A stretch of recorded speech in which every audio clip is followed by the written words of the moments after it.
Hey guys, and welcome back to another episode of your Brains Coach podcast. My name is Angela Shurina. I'm your host, I'm your Brains Coach, and it is my job here to bring to you all the best, cutting edge, most recent, most effective, and useful brain body tools so you can make a better usage of the most sophisticated machine in the entire universe, your brain, so you could make better decisions, take better actions, and feel, look, and do your best.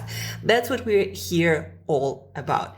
Today, guys, it's Monday morning, and I woke up and my mind was just bubbling with ideas, with to-do action items and all these creative solutions to my problems or challenges that I'm having. And I almost had to jump out of bed and start putting notes into my notepad. And I was like, what's going on? I am on fire today. And it's not like I always, sleep well and exercise. And I'm thinking to myself, why is it today I'm feeling especially motivated and creative and full of ideas and solutions?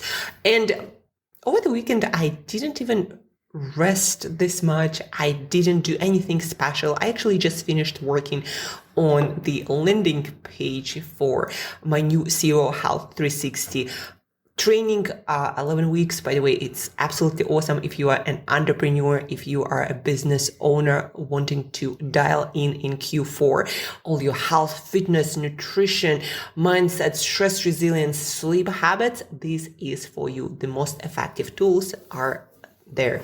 So check it out. The link is in the show notes. But so that's what I did yesterday. I worked on the sales page for 9 hours, I think. And so I didn't even rest that much. I didn't do anything special. But today I woke up and I'm like, oh, I have all these ideas. Why is that so? And then I remembered yesterday for dinner, I had quite a lot of chicken breast. I believe it was 350 grams of chicken breast with a lot of vegetables.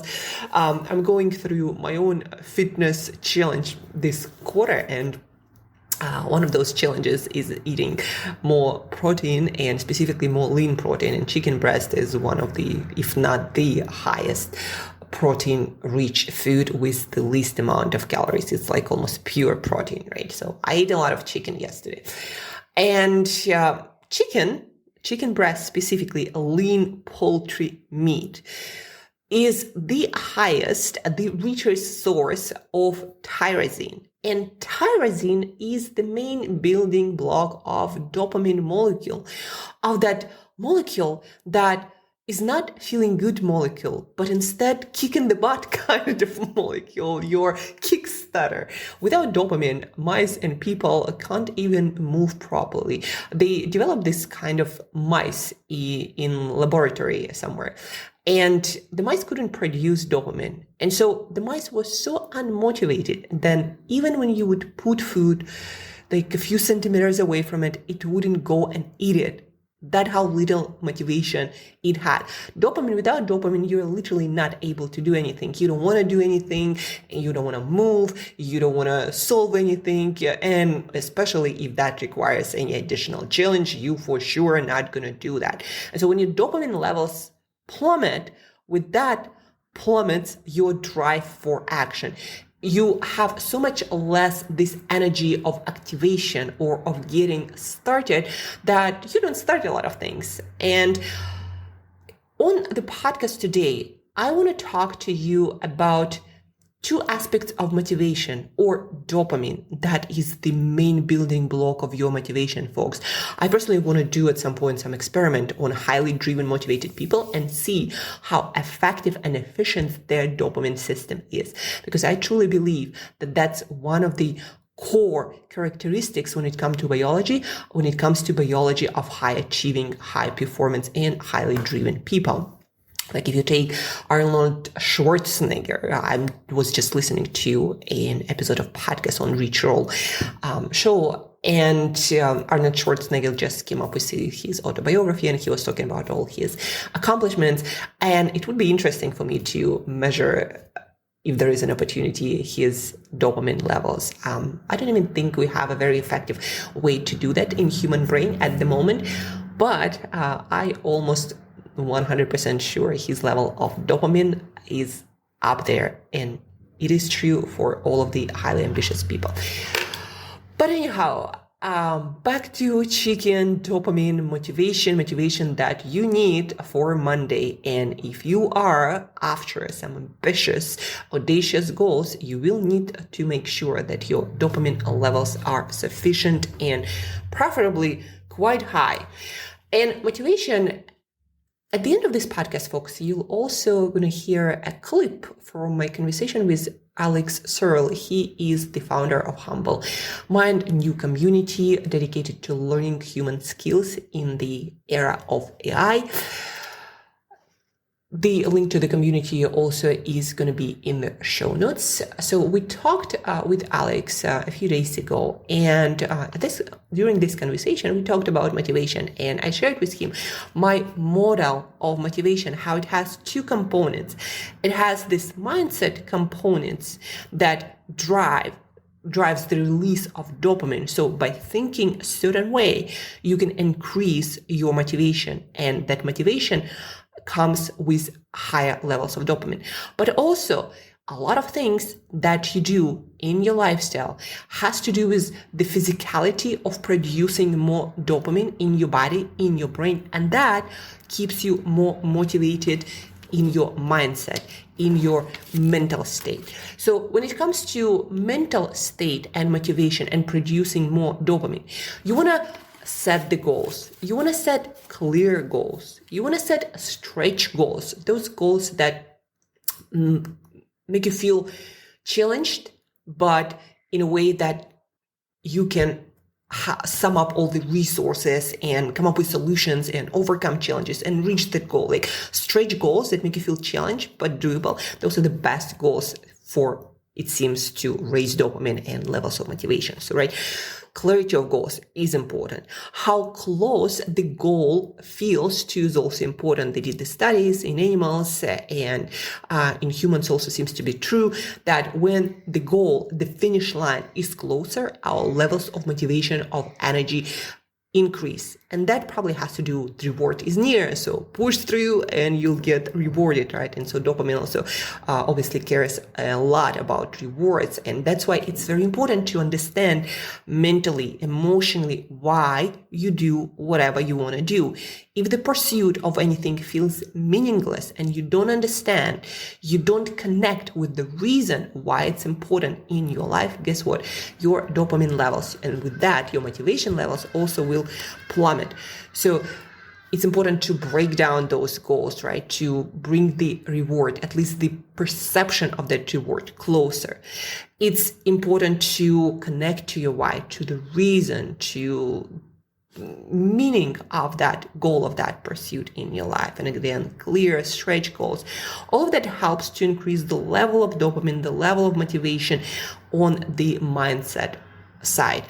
And today's Monday, and actually any day, what you want to do, if you want to feel motivation for your goal pursuit, if you want to feel energy for pursuit of challenging goals, if every Monday and every day of the week, no matter how long it takes and how hard it is, you want to wake up and feel motivated, energized, and powerful, what you want to do is you want to look at your goals and connect with them, visualize, feel them, and understand and remember why you started. You know, there is this famous, almost famous saying, when you find it hard or challenging, remember why you started. And that actually has exactly to do with that connection to a bigger why, the reason why you do things, because the importance brings closer the reward and what benefit basically you're going to have for your life. And that raises the levels of dopamine, that molecule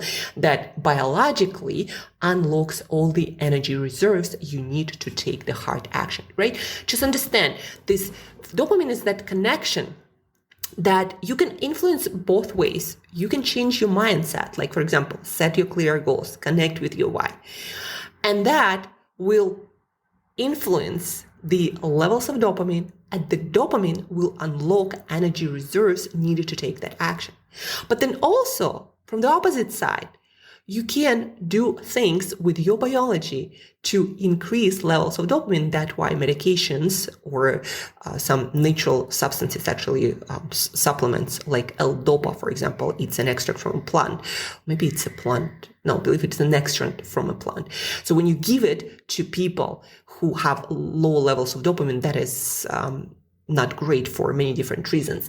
So they give this supplement to patients, and patients can then perform actions. If you give it to a healthy person, they're going to be super driven, motivated, and just in the action mode. And if you give too much, then the person is going to be just running around like, one of those Jack Russell dogs, just running around.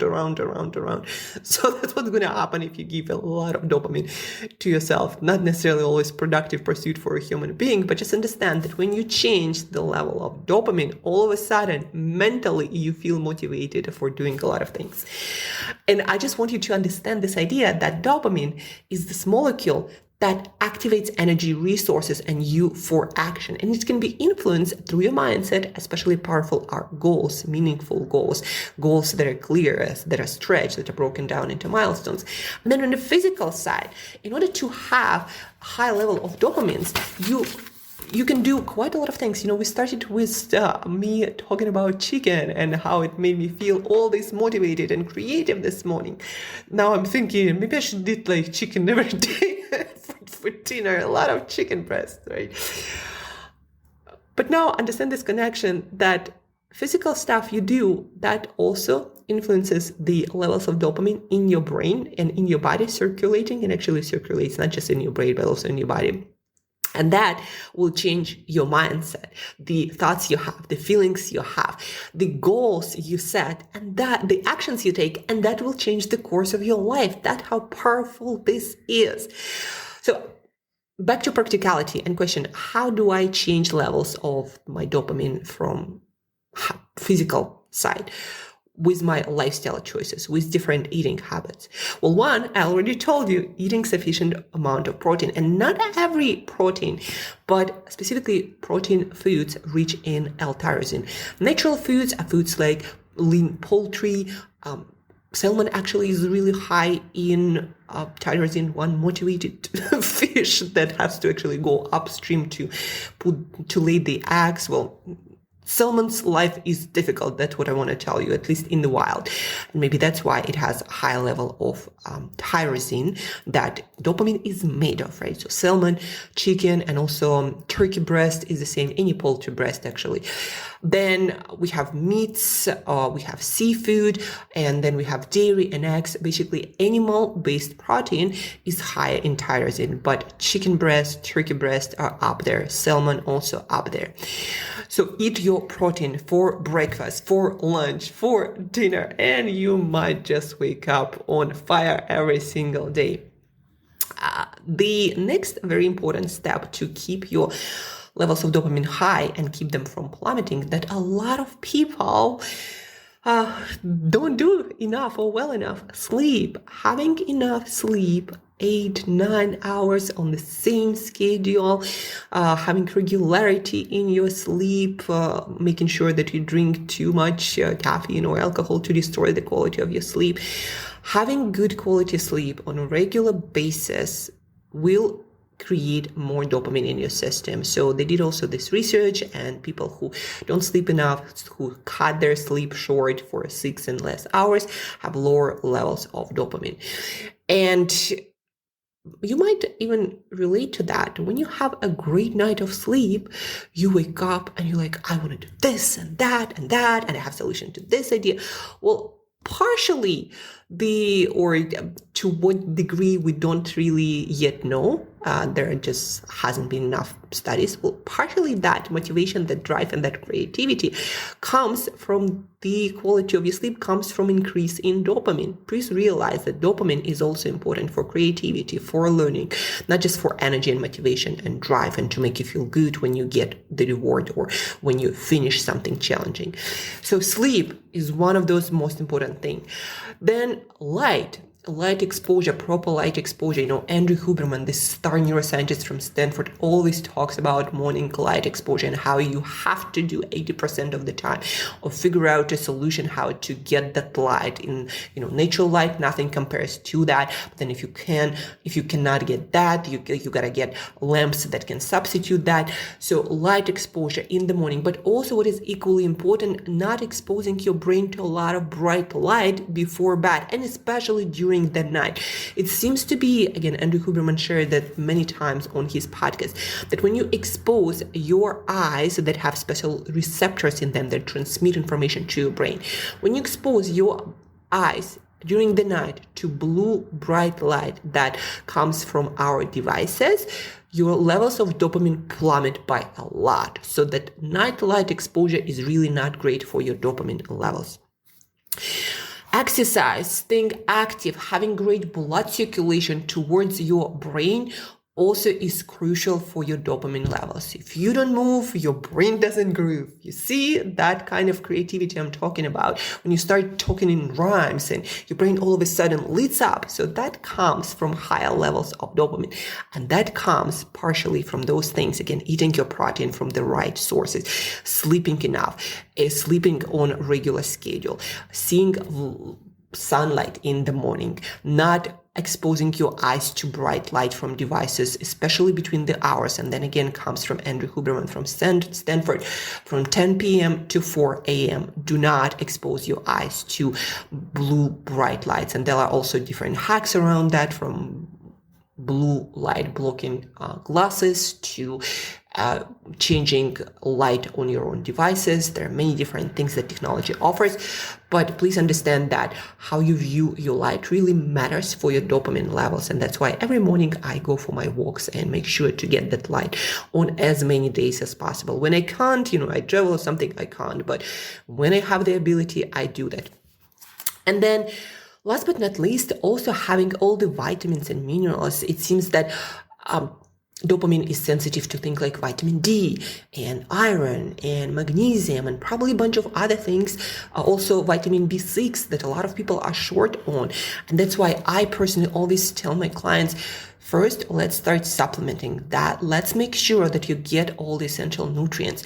And it's not just important to optimize your energy or fat burning, but it also, I don't tell them that, but it's also important for dopamine levels. And dopamine helps them to stay motivated and stick with hard actions. And that's why I kind of indirectly make my clients more motivated so they are more successful with my coaching, right? So take your multivitamin, make sure it has vitamin D, make sure you get your omega-3 fatty acids that also help the brain to function and probably help a lot with dopamine levels. It seems that it's dopamine levels boosting from the data and research that we do have, even if it's not the strongest one yet. So dopamine, that's this molecule again that releases the energy, that creates the motivation, and you can influence it with your mindset and clarity of goals and proximity of like-minded people and having your idols and heroes, etc. But then also physicality is just as important, if not more important. It's like physical stuff. It's like having bricks to build a house. No bricks, no house. So if your level of dopamines drop and you don't have things that need to be present to support that dopamine building, you will not build the house of motivation. And these are the things that I told you about: sleep and eating protein and exercise and light exposure and vitamins and minerals. They have to be done and present on a regular basis, not just once in a while, but for your life, as long as you want to stay motivated and full of energy and keep going after things and staying creative and enjoying your life. Dopamine has a lot to do with well-being as well. You want to do those 5: your sleep, your light exposure, your exercise, your protein eating, your vitamins and minerals. And when you hit all the 5, and on top of that, eat a lot of chicken breast, you might just wake up feeling extra motivated every single day. And imagine what you could accomplish if you felt like that every freaking single day. That's a question I want you to ruminate on, to think about, to ponder upon. And Now, in just a few seconds, you're going to hear the short clip that I told you about, me talking to Alex about these two aspects of motivation, mental and physical. But also, don't forget to check out the links to Humble Mind Community, where I'm going to be doing a workshop this Wednesday morning, 8 a.m. Central European. I also probably going to share clips after on this podcast. Also, please check out if you are an entrepreneur, a business owner, CEO, or committed to having the highest quality of life, reaching your most ambitious goals. You need to build that health foundation, that fitness, that nutrition, that stress resilience, sleep habits foundation. And that's exactly what CEO Health Reset 360 is all about. The link is in the show notes. Check it out. Join me. It's one-on-one training, absolutely phenomenal based on all the science and research that is out there these days. So check it out. Listen to our conversation, our short clip from conversation with Alex Searl, the founder of Humble Minds. And till next time, build your dopamine, stay motivated, and build something awesome. Better, it'll run faster. How do you handle the problem of motivation or long-term motivation for somebody? So for example, if I want to lose weight, or if I want to get in better shape, or if I want to pass an exam, if I'm studying, or if I want to kind of knuckle down for the next 2 weeks on a big project at work, I've got a goal, I've got an immediate short-term motivation. But for me to make a holistic change requires me to make a bigger investment over a longer period of time. And so then the motivation is not just so goal driven, but it takes on other things. Do you have a way of sort of thinking about that in a practical way that keeps somebody on track so that they can still be their best selves, but not only because it's the next immediate goal, but because it's a longer term kind of impact they're trying to make in their lives? Is there a way that you think about that or get people to unlock their brains about that a bit? I'm a fan of working on people's motivations and helping them to understand that also on a more, I guess, mechanical way. I like to say that motivation, it's emotional reason to act and physical energy to be able to do so. Like there are two components, actually, psychology and physicality, like your machinery. Is it able to perform? And they both actually affect levels of motivation in a person. So if somebody is high on levels of emotional connection to their drives and motivation, but their physical energy and ability to perform actions is low, it's going to be still hard for them to consistently stay motivated because all of the drive to act not going to be supported by energy systems in the body. It's like with the car, you might press the gas, but if there is no fuel, nobody gonna go anywhere. Yeah. And so the same, I work with my clients. I explain them the system, and then I help them to figure out where are you on both of this aspects of motivation, your emotional connection, your emotional reason to act, your understanding of why working, for example, on this health or fitness goal, why is that important to a bigger picture, bigger mission of your life? And what I mean by that is I take people through the exercise. It's called Why. It's been developed by Sekichi Toyota, I believe. And he used it to increase productivity of his workers. Basically creating a practice, making workers ask why 5 or more times, connecting the act of work to the deeper reasons of why it's important. Why do you show up for work, right? So I do the same for my clients. Okay, you want to work on your fitness, but what does it mean in your life? Because it's not just about fitness. And so then all of my clients are business owners. They're like, I can show up better for my work. I have more energy. I have more influence. Then I can show up for my family. I can spend quality time with my kids, sometimes with my fitter spouse. My quality of life enriches in so many ways. I can do my crazy hobbies like cycling around Europe or going and jumping, doing skydiving. Like people have these aspirations and they need to be, for example, maintained through great physical fitness. And this is again, make them do the exercise in writing. And whenever they feel like they lack motivation, their motivation levels go down on the emotional, psychological side, I make them get back to that exercise and read it or write it again. And all it does, it helps your brain to understand that this goal you're pursuing, it's not a waste of your time and energy. It is actually very important for the success in life of this specific person or yourself in this case, right? So like this is one aspect of that, how I work in that. The second aspect is physiology. And I like to talk about physiology of motivation is dopamine optimization, because ultimately dopamine is the molecule of motivation. It's the molecule of drive or pursuit. It actually has very little to do with pleasure. It just makes you feel good when you do accomplish things for a little bit, and then it drops. So you, again, not satisfied and go get after other goals, right? But dopamine levels are very sensitive to things like your sleep quality. Basically energy state of your cells, or the state of your mitochondria, those energy producing plants of your cells, your dopamine level is going to be connected to that.